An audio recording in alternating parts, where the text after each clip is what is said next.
But for all of those of you listening on the 415ers podcast, please download, rate, and subscribe to the pod. Of course, coming at you 3 times a week, Monday, Wednesday, Friday. They might be altered a little bit next week, depending on, of course, the 49ers schedule and when we figure out who the next opponent is going to be, hopefully, if the 49ers can take care of business against Seattle.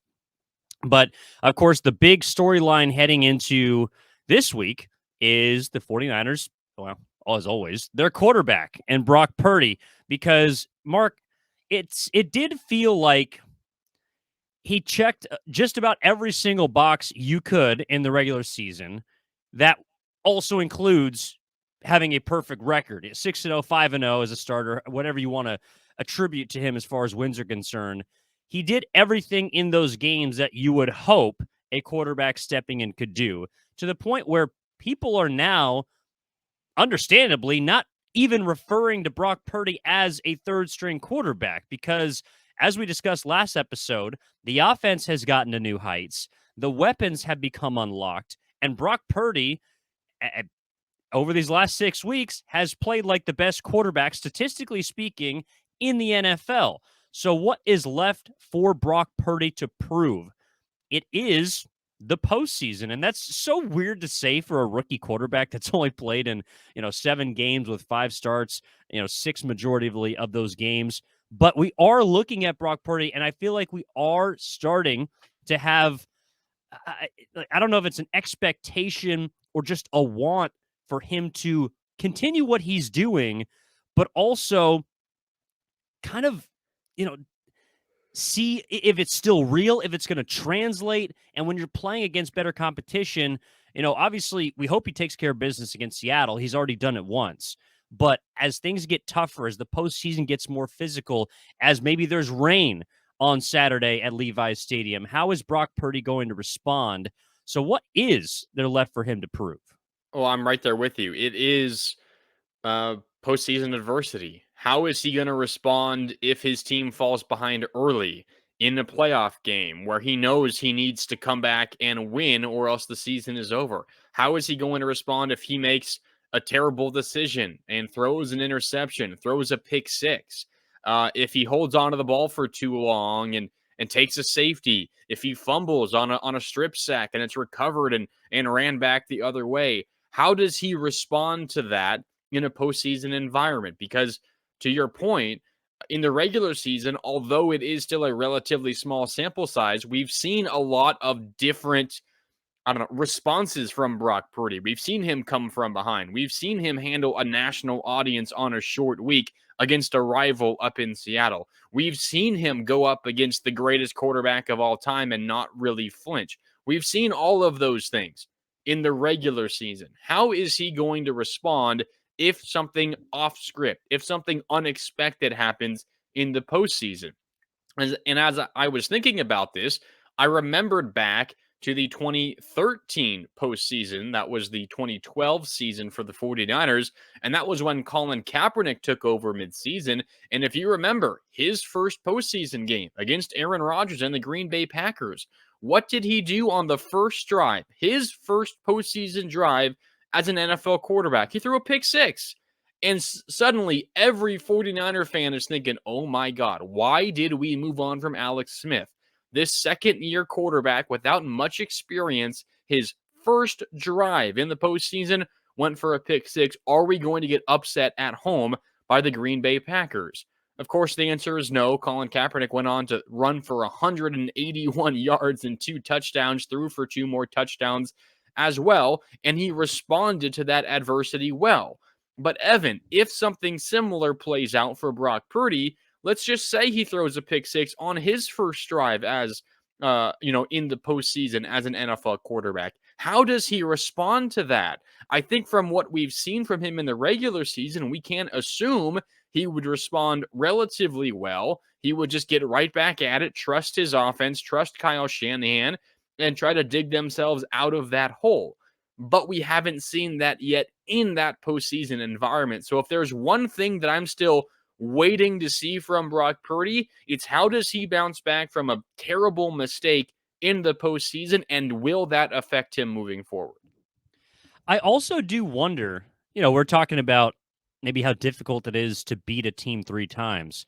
But Brock Purdy has only faced this team once. So it is a very different 49ers team. It's also a very different Seahawks team. And we were basically throwing out week 2 when we discussed, the week 15 matchup heading into Lumen Field on Thursday night, just because the team had been so much different and Seattle had really found its stride about midway through the season.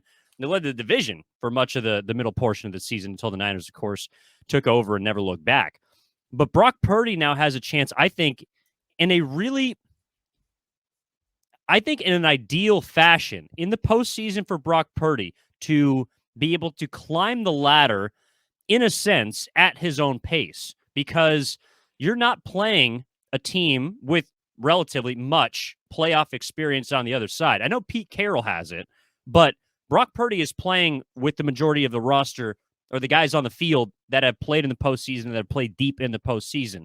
So he is going to have guys, to your point, that if he does throw a pick six or a strip sack and a fumble, falls behind early, he's got guys in the trenches that will be able to calm him as much as he's able to calm himself. I think that's an advantage for Brock Purdy. I also think that with it being such a lopsided on paper game, that even if Brock Purdy makes some mistakes, which are natural, that those won't hurt him as much if he makes them in the first round and is able to learn from them, take that experience, and move forward. So in my mind, it sets up perfectly for Brock Purdy because it's an opponent that he's faced before. It's a brand new environment of the postseason, but you get the advantage of a familiar foe. You get the advantage of playing a game at home, and you get the advantage of still having a little bit of the surprise factor because, as we just talked about, the sample size for his starts have been small so far, and he's been dominant for the most part in all of them. So Brock Purdy has something to prove as far as showing that he can continue to do it in the postseason. But even if he's not perfect, Mark, I still see this game as a favorable matchup and a place where Brock Purdy can get comfortable in the playoffs because of who he's playing and where he's playing. Yeah, I agree with you. And I mean, this whole conversation obviously is because he's a rookie, a 7th round rookie. If this was a 3rd-year quarterback, even if it was his first. When are we going to stop referring to him as that? Like, what more does he need to do? Exactly, and that's kind of my point. Like, even if this was his first year as a starter, but he was a 2nd year, a 3rd-year guy, we wouldn't be having this conversation. And then I think even further, you look at the other quarterbacks in the NFC, and you ask yourself, all right, which quarterback would you be most surprised to see in the Super Bowl? And for me, and a lot of it, of course, is who the team is around them. But for me, Brock Purdy isn't even in the top 3. I mean, the most surprising quarterback to see in the Super Bowl, Geno Smith or I don't know, Daniel Jones. I mean, you could even throw Kirk Cousins in there. I mean, Brock Purdy, and again, a lot of it has to do with the team around them, but we're having this conversation because he's a rookie, a 7th round pick, yada, yada, yada. He took over a month and a half ago. We know the story. But the fact is, Evan, that I would not be very surprised if he is representing the NFC in the Super Bowl. The fact is, I would be much more surprised if someone like Daniel Jones or Geno Smith was. So I do understand why we have to have this conversation. It was me that came to you to talk about this specific part because it does need to be discussed. But at the same time, we're also at a situation where I would not be surprised if Brock Purdy makes the Super Bowl. And I know everyone always says, well, a rookie quarterback has never started in the Super Bowl before. Okay, fair. But also, everything that's happened in the past has no bearing over what's going to happen in the future. And no rookie quarterback has ever been in a better position than Brock Purdy is right now. So this is something that needs to be discussed. But I also think we got to understand that there would be bigger surprises than Brock Purdy having success in the postseason. From the beginning of this season, the 49ers have rewritten history and the way things are done, specifically at the quarterback position. From Jimmy Garoppolo in the offseason to bringing him back as a backup to Trey Lance becoming the starter over an established starter in Jimmy Garoppolo to Trey Lance getting hurt, Jimmy Garoppolo coming in, Brock Purdy for that matter, in the preseason, beating out a guy with a guaranteed contract and Nate Sudfeld, and Kyle Shanahan being comfortable essentially with 2 first-year quarterbacks on your depth chart and having both of them play, one of them, of course, getting hurt, and having the last one eventually become your starter. And each and every step you've taken, elevating and getting better, this has never happened before. And so that's why I do feel a little comfortable not assuming that Brock Purdy is going to lead this team to the Super Bowl, but that this team is a lock for the NFC title game because Brock Purdy has not performed like a rookie quarterback thus far. He has not performed like the place that he was picked this far. And so I don't feel like it's right to view him as that, even though history will look back at Brock Purdy and see the first rookie quarterback to do this, the first Mr. Irrelevant to take a snap, first Mr. Irrelevant to win a game, first Mr. Irrelevant to start in the postseason. All of that I understand will go into, some document that's sent to Canton eventually. Sure.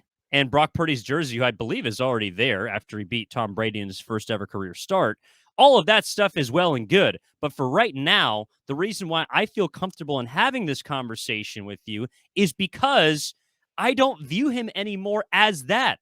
I view him as the starting quarterback for a team with the best roster in football, and that should have the expectation of at least being in the Final Four, because that's where they were last year. This team is better. They have a better quarterback. They have a better set of position players. They arguably have a better defense, and they have the number one defense. They should be there. And that's why I don't think that Brock Purdy, it's not all on him, but I am putting him into the equation, and he's at the forefront of a lot of it for me. I'll admit, once you said they're a lock to go to the NFC title game, I blacked out and didn't hear anything else you said. I got to write that prediction down, Evan. I got to hold you to that take. A lock to make the NFC title game, huh? Lock it up. Lock it up. So they'll beat Seattle. Yes. And I know next episode we'll run through, I think, full postseason predictions, or at least first round predictions, who's going to win and who might meet the Niners in the next round if they do hold on. That means a win probably over Minnesota as well, maybe Tampa Bay or Dallas, depending on how things play out. I think I'm with you. It would be, the way I look at it is, I think it would be a disappointment if the team falls short of the NFC title game. From that point on, it's kind of a coin flip. Anything can happen, but they'll be favored regardless of who they play, of course, this round and then in the second round as well. So I think I'm with you, but I just had to make note of that lock and make sure we come back to it. It came around the 28-minute mark of the episode that is dropping on January 11, 2023. Gotcha. For anyone looking for receipts. Yeah, well, of course, Mark, you at many points have said the 49ers are going to be the 2 seed. They became the 2 seed, but we didn't exactly have the exact point to kind of lock that in. Yeah. Oh, well. But we know you said it. Next time I come out with a hot take like that, one that comes true, I'll have to make sure I keep track of my take so I can go back and find it. I scoured the pod for a while trying to find when I first said it. It took me too long. I wasted too much time on a Sunday trying to figure it out, and I couldn't, so I just gave up. But that's the thing. I don't feel like it's a hot take to say that the 49ers should be in the NFC Conference Champion. Like, it is. I don't think it is, personally.